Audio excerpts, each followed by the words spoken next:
Hello everyone, Other Clothes here, and today guys I'm going to review some of my Bionicle creations. So you might already know them because they were already featured in one of my videos called Shores of Toa. Remember, it was one of my Bionicle diorama and it featured many creations. So yes, one person asked me to make a more precise review about this mocs. So yes, I'm going to review 3 mocs today, 2 YE and 1 Toa. So first, one of the YE, which is a flying one, so kind of like a bird, obviously. So I'm going to use first this part, which will be used for the head. So it was quite hard to make this mock because it was supposed to be a small bird, but you can't really make one at scale, if I can say so, with Bionicle parts, because obviously most of the Bionicle parts are big parts, so you can't really make a small bird with them. So I tried my best, but it's not really perfect. So that's for the head right there. Then I'm going to link the legs, which are made with a T-shaped part, in a system part, if I can say so, Lego system part, and then these legs made with bot's arms. Then I'm going to use these parts for the wings.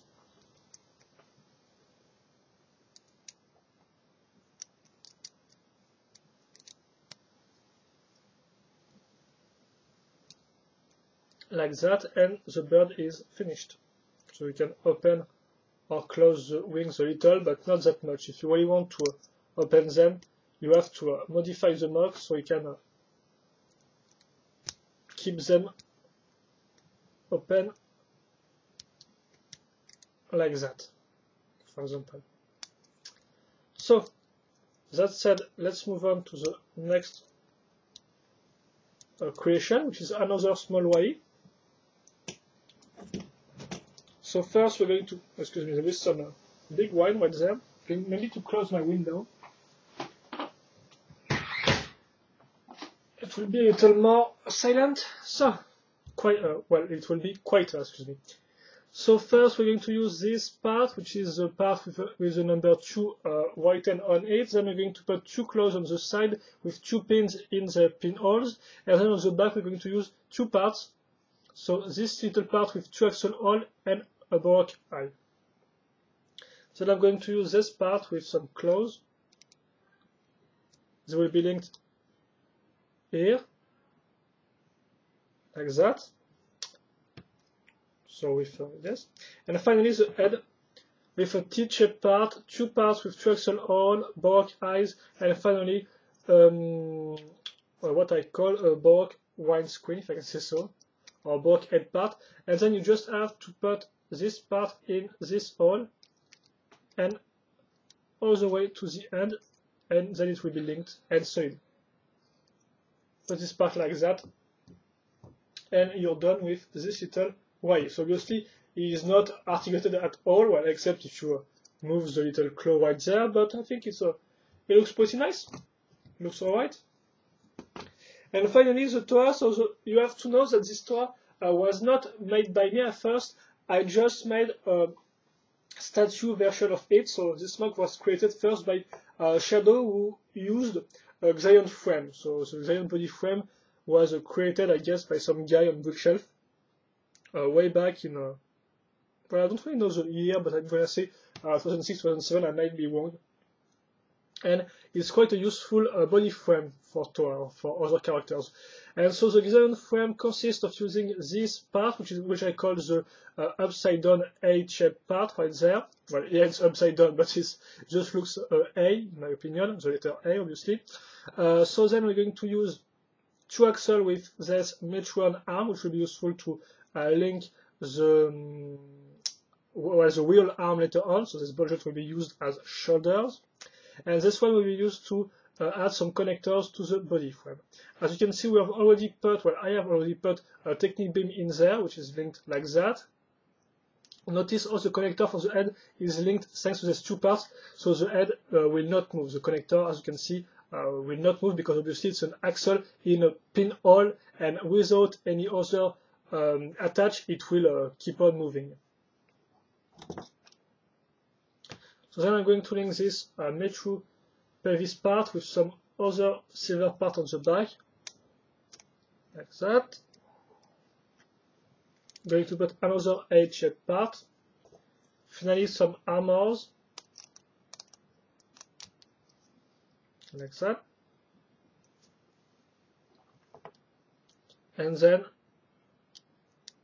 a Toa head to cover this part. I'm going then to link this. So yeah, the color scheme of this mock use both versions of the dark gray, so the old dark gray from before 2004 and the new dark gray from 2004. So why? Well, simply because the original Toa used this canary, and this canary is obviously only available in all dark gray. So that means I had to use all dark gray in my color scheme. So that's the only part in all dark gray was not just the canary, but also other parts on the mock. So for example, there is some connectors or baroque or excuse me, Toa foot, which are this in all dark gray. Quite hard to tell, excuse me. Then we have the arms, so a small double connector, Vaki leg used as an arm, and a connector. We're going then to use this part linked like that. Notice the little gray one. It will be used to link the shoulder pads. So now you put this part to close it down. And so this little gray part is used to block the ball jump so that the shoulder pad does not move like that. You put a connecting down armor here. Like that. And finally the second arm. So originally the Toa had a connecting down sword, but unfortunately the sword was only available in gold and not in silver. So that means I had to use another sword for my statue version. Then you have the legs, pretty simple to understand, I think. Double small connectors, then this Piraka leg, finally a technique beam, and as you can see, a holder foot. Then a connecting down armor.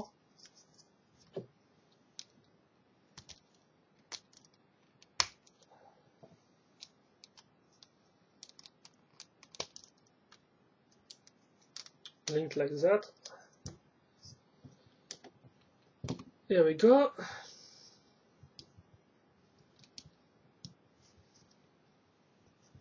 And well, the Toa or the statue of the Toa is finished.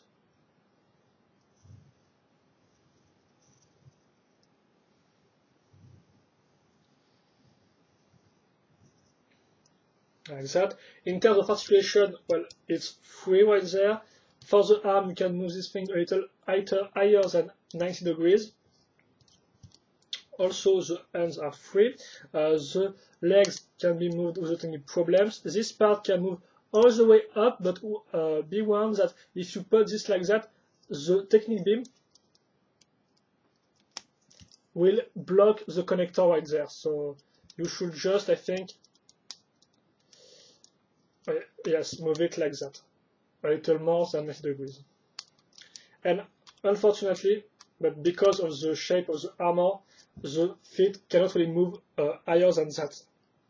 So yeah, it will be quite limited for the feet. And I think that's all. So you have the head also, which can be moved.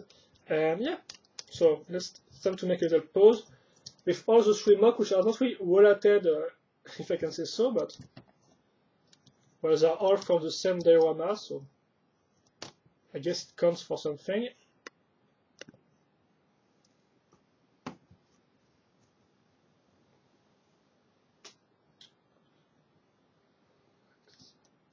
There we go.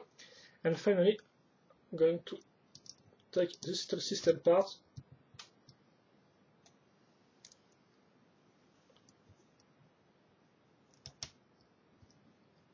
You can see that the bird is standing on his arm. And I think that's all for this video review, guys. So if you have any questions or comments regarding the three creations right there, well, feel free to ask them. I will happily answer them as usual. And that said, well, hope you enjoyed, and see you later for another video review. Bye bye.